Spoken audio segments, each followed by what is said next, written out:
Welcome back, and thank you so much for watching Smart 24 TV. This is The Point, and you're most welcome to our final segment.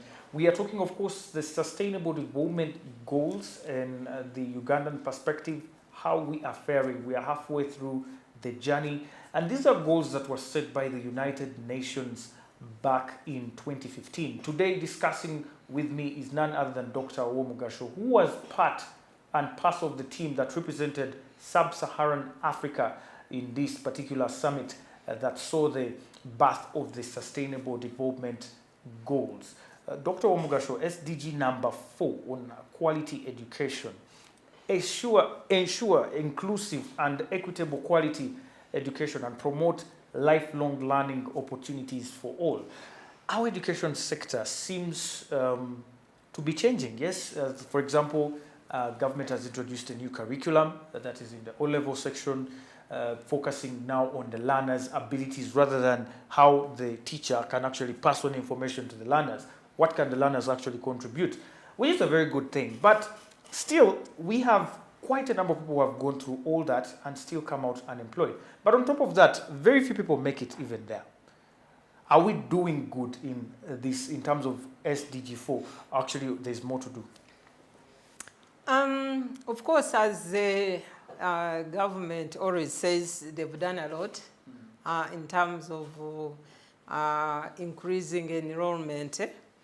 We have the UPE, Universal Primary Education. We have the USE, Secondary Education. But I think there are still some challenges. When I was checking, according to the statistics, the trend information is not very clear. But what the sense I could get was that in the pre-primary, where I think there's some debate where saying, do we actually, how do we monitor pre-primary education, where all education starts? And here we are seeing the number of ages, they are only about 34%. That means most of our rural communities, they are still going to dig with their parents and all that. So no education until maybe 6 years. And also because maybe the schools are a little bit far. Yeah.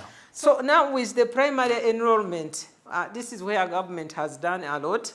And we had about 95%, 95.6% enrollment rate, primary enrollment, which is really a very good thing.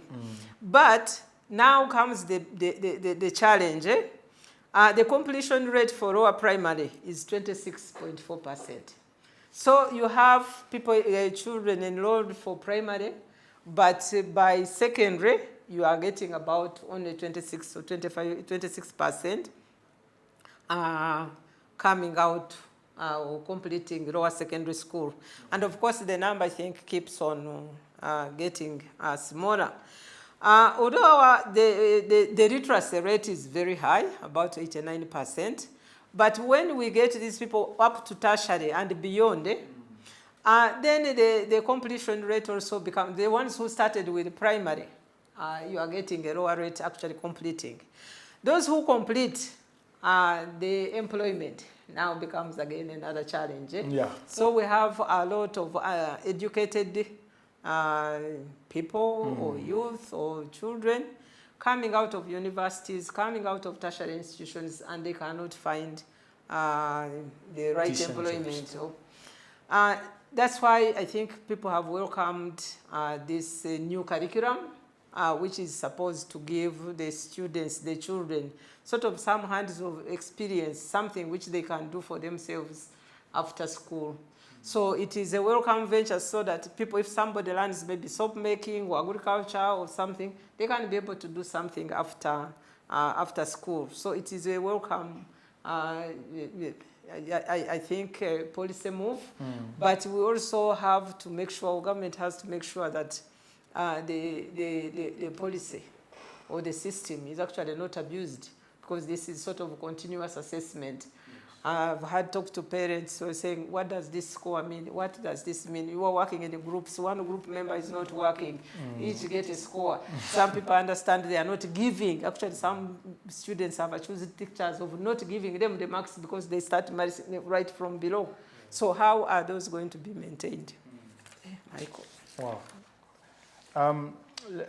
That's quite interesting, Doctor. because the education sector really requires a revamp. When you look at even the university education, some of the things they are teaching, they are not addressing the current challenges we have. We had something recently that I think was misunderstood as expired courses, and this was not actually something valid because they just used a very heavy word for something else. But also, content-wise, when you look at the content taught in university, I know you've interacted with various students as in probably universities. You see, they don't know what's actually needed in the sector. You go, someone doesn't know how to write their CV, someone doesn't actually know how to present themselves for an interview, and they're out there as university graduates. So what are some of the things that also our education stakeholders, especially universities, institutions of higher learning, should pick up from and try as much as possible to make our education as relevant for the skills needed in the field? Now that you talk about it, actually I was a lecturer at Makerere for about 11 years. Wow. Yeah. So maybe I'm part of that system also.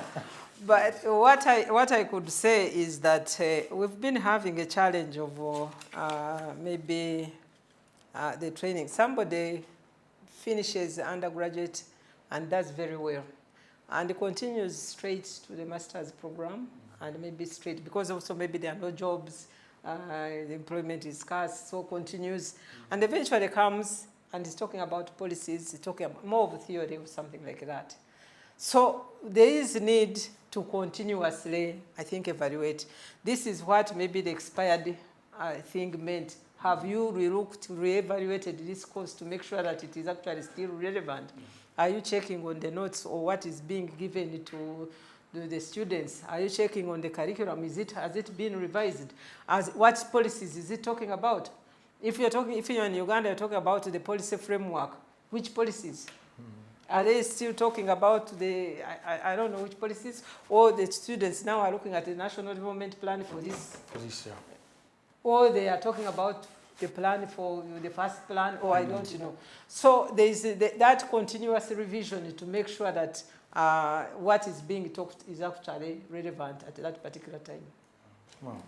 Moving on to SDG number 3, about the health sector. It states that ensure healthy lives and promote well-being for all at all ages. And they said by 2030, point number 1, we should reduce global maternal mortality ratio to less than 70 per 100,000 live births. I don't know how we are doing in this. To reduce? To reduce the global maternal mortality ratio to less than 70 per 100,000 live births. Okay. That's the goal. How far have we gone in this one? Because in the recent past, there have been reports that many women are losing their lives at birth, which is very, very, very sad. And this is something very, very bad because it affects how these kids are growing. We are raising children who are orphans, who are not having that parental care, which can lead to other things like people growing up to become very violent, sometimes not accessing the right education, or not actually getting to grow into very responsible human beings. How are we doing in as far as our health sector is concerned? Okay, now this goal also the same. We are scoring moderately, but we are still so insufficient to attain the goal. So if we continue at this rate, we will not attain the goal by 2030. And what you have talked about, the maternal mortality rate, if we are aiming at 70, right now we are at 375. Wow. Wow. So that is, I don't know how many times? A couple. Like 5 times more than 5 times more than what we are supposed to be having. So can we go up to 70 per 100,000 in the next 15 years? That is maybe when you are asking, where should we be focusing? Maybe these are the areas where in the next National Development Plan they should be considering. Same with the mortality rate for under 5, we have also 43 per 1,000. The recommended is 12 per 1,000. Yes. So we are at 33. We are 43. 43. 43. That's almost 4 times. Yes. Wow. So these are some of those. And we have also new infections. for HIV, which are, I'm not, I haven't read the current reports, but they seem to suggest that we are getting new infections, and they are mainly for the younger generation, the teens, the young people, which would be a disaster. After all the gains we had made, if we have new infections, and new infections are coming in through the younger generation, that would be really absurd. So we are one of the areas also where we are not doing well actually on this is the traffic death, which seems to be high. And but we are doing well on in vaccination, incidentally, at about 87%. But the universal health coverage is also still not so good. It is at halfway point at about 50. So they're saying, yeah, there are some improvements like on vaccination, but in other areas on the mortality and all that, then we are not doing as well as we should. Suicide mortality rates. The suicides have actually slightly been going up. I don't know if that was also captured as a point of focus in our plans as a country, as one of the indicators of healthy well-being. Okay, I don't know about the suicide. I didn't check, but I have the homicides, which are about 9.8 per 100,000, about 10 every 100,000, which is also, I think, a lot. Oh. Interesting. And the health sector really gives a picture of what is happening also in the other sectors, because when you have people going hungry, you have people having various health issues. When you have very weak institutions, then you have very few doctors, and so on and so forth. So in as far as the health sector is concerned, also the doctor to patient ratio, when you look at it, it's quite high. And you have interns who are not deployed by government. In this, what do you think is wrong? Because we have doctors, they have gone to school, they have the qualifications, and government has failed to deploy them. Yes, and I think that is where we are talking about having sort of a holistic way of looking at these policies.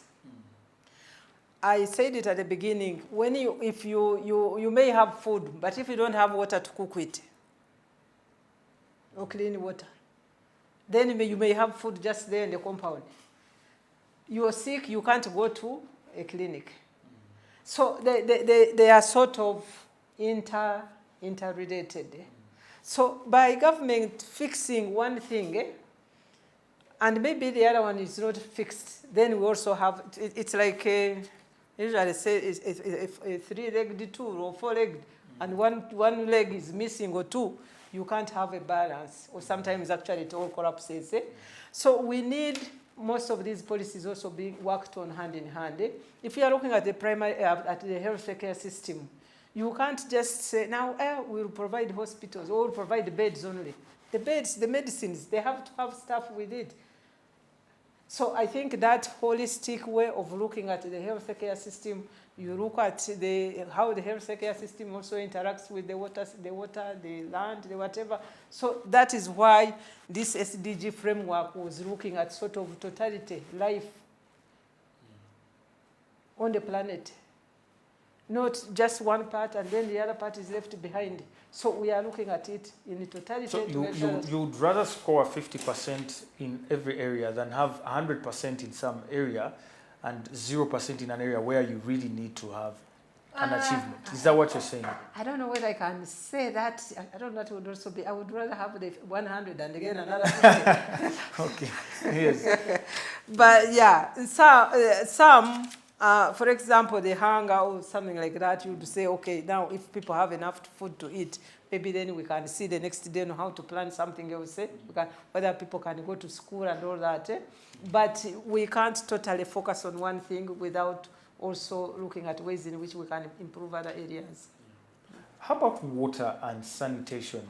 In this area, I think it's SDG number 6, if I'm not mistaken, ensure availability and sustainable management of water and sanitation. By 2030, achieve universal and equitable access to safe and affordable drinking water for all. How are we doing in this area? Yeah, well, so actually, the score is sort of stagnating. And there were like 2 or 3 where you would say they are improving, but most are actually sort of there. Now, we have a sort of above, I don't know what above average, the population of having at least basic drinking water services, they are about close to 56%. So that one is sort of above the average. But we have a problem with the sanitation. So the water is there. The water is okay. We can't say that we haven't reached there also, but it is at least above average. But then the sanitation, we are at less than 20%, at about 19. Wow. And if you look at it, I think they've talked about the Katangas sanitation. They've talked about the Bwaise. You go to the communities, you can count how many people have toilets. You can have people who have somewhere where they can wash their hands. So that one we are really doing badly at. Yeah. Then the fresh water. We are having challenges with our fresh water systems. Even like the Lake Victoria, which used to be clean, some of maybe the rivers, you find they are getting more and more, a little bit polluted. So we are losing some of those fresh water. And it is also... I think that's affecting our fish output. When you look at our fish output, it has been going down as well. Yeah, this could be, although some people are saying this is overfishing. Maybe the population is increasing without I don't know how they grow the fish, but yeah, and a lot of export, I think. Maybe we need money and I don't know, the balancing is actually not there. So, yeah, so that is it. Yeah. In as far as also the water hygiene is concerned, is that also part of the problem when it comes to clean water usage? That one would be captured under, I think, the water something. Look for it, climate. Is that under climate? Because that's a big one as well. Okay, we have this one on life below water. Yeah. That is SDG number 14. And unfortunately, in Uganda, we don't have any, there is no information available on that. But I think maybe it would take care of the water hygiene, so whatever information we have on our water systems.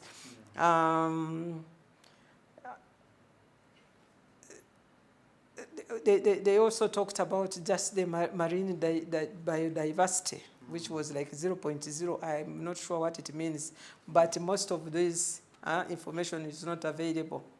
Fish caught and overpopulated, or trawling, or fish, all that, the information is not available. How about climate? But what is interesting is that we find we have like the Marines patrolling the lakes. We have fishermen being chased here left and right. They are overfishing. But when it reaches the actual statistics, I don't know where the challenge comes from, but I couldn't, or the reports suggest that it's not available. Yeah. In terms of climate change, that is also something else that has become of very much interest. Companies are having environment, sustainability, and governance departments to ensure that they are environment friendly. However, also pollution levels have gone up. Recently, air quality reports were produced in Kampala showing that for you to be in Kampala, you might have diseases that will come from taking in very polluted air because you're staying in Kampala in the next 10 to 20 years. How are we faring in terms of preserving the climate? Also, the Kavera issue, how are we handling that? Now, so this one maybe is covered under two aspects, and this is interesting, because we are looking at SDG number 12, which is responsible consumption and production, to ensure that there is sustainable consumption and production patterns. And here what I'm seeing is that the SDG has been achieved. We are on track and maintaining. Okay. we are responsibly consuming and Yeah, in producing. terms of municipal solid waste, electronic waste, production-based emissions, and nitrogen emissions embodied in imports, and also exports of plastic waste. So some of these, we are somewhere on track. Now, this is not to say that we are, I think to me, we are doing well, but sometimes you are comparing with maybe other economies. Which are doing way Where if they worse. talk about like maybe India or whatever, where people now still go with masks because of the pollution. When you come to Uganda and you can still breathe, then you are doing Yes. maybe You a assume little to be bit- doing maybe, well. maybe you are doing better. Yeah. But here, the responsible consumption is saying that we are doing at least a little bit okay. And same with climate action, actually. We are also on track in terms of emissions from fossil fuels, those in imports, and also fossil fuel exports. But now, how much do we export? So we are doing better, but we are not. How much are we exporting? We were criticized, for example, for the crude oil pipeline. And people were saying, okay, this is one pipeline that we've constructed, and you guys have millions and millions of gallons that you're processing. And we're saying this is going to pollute the environment. Sometimes it seems not to be fair, especially on this SDG of climate change, where people are saying we are contributing nothing compared to So them. maybe that's why now here, when you look at it, and It looks clean. yeah, this one we are sort of on track. Maybe unless they put more, or they increase, or maybe we have busts or something like that. But for now, I think that is the one area where Uganda seems to be doing okay. But there are areas we should be taking caution. For example, fertilizer application. We've seen areas that were before very good producers of matoke. Just to give an example, where I come from in Masaka, we used to have very good matoke. Right now, matoke comes from Mitoma and other districts that used not to have it. Why? Because the farmers there seem to have adopted fertilizers that actually suffocated the soil and is now no longer productive. Isn't this an issue of climate action? Now, I think that's why I say now some things you cannot take them in isolation. I've been working with, I've worked for a long time for an organization that looks at sort of food security. And the debate is, what would you rather have? Like really poor food versus starvation. We have these genetically modified foods. We have these chemical fertilizers. We have these chemical pesticides. That can help us produce more that food. help produce more. But at the same time, as we produce, people are also, you are sort of destroying, or you are harming the people and the environment. But if you don't do that, also you have cannot sustain the yes. food security. This is where we started a program on actually organizing farmers to grow organically, organic food. Organic farming. Organic farming, both in organic pesticides, organic fertilizers, local seeds and everything. What happened was they produced the food that is really healthy and good, but maybe it is just for household consumption. Yeah. And there are also no systems to where they can say, now I've taken my time, my trouble, this is really healthy cabbage. When it goes on the market, it is sold the same price as the what? As the other one. Yeah, there is no system to determine whether it is actually organic or not. So they were eating healthy, but also the extra for sale becomes a challenge. So we're seeing... And also I think low production. Low production. Yeah. So what we are looking at is actually trying to get a convergence. You start slowly encouraging communities to go back to the organic farming as you sort of also phase out this chemical component. And with time, maybe hopefully we can converge where people have enough to eat and also the healthy foods rather than the, relying on these chemical foods. Thank you so much, Dr. Daisy. You've done us justice for those wonderful insights. What would be your parting shots, especially for the Ugandans and government in general, in as far as attaining these sustainable development goals is concerned? The only thing I can say is that when you talk to people these days, like recently, actually last week, there was the second summit, SDG summit in Uganda.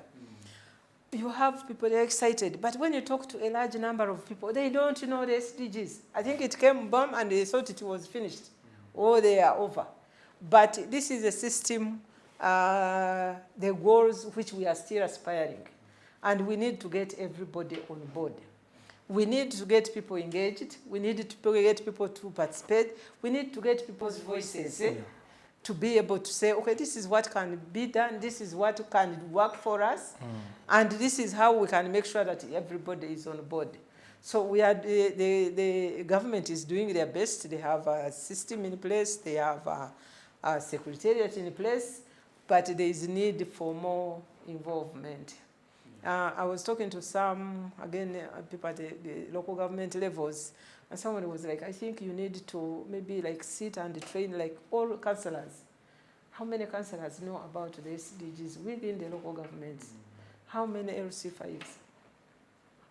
How many community, even if you talk to some of the, maybe the common person, I've been seeing this guy who goes asking people, what is this? You feel like maybe you should ask the question, what do you understand by SDGs? And then teacher and family, yes. And then we would see actually how many people actually know, even people within government offices.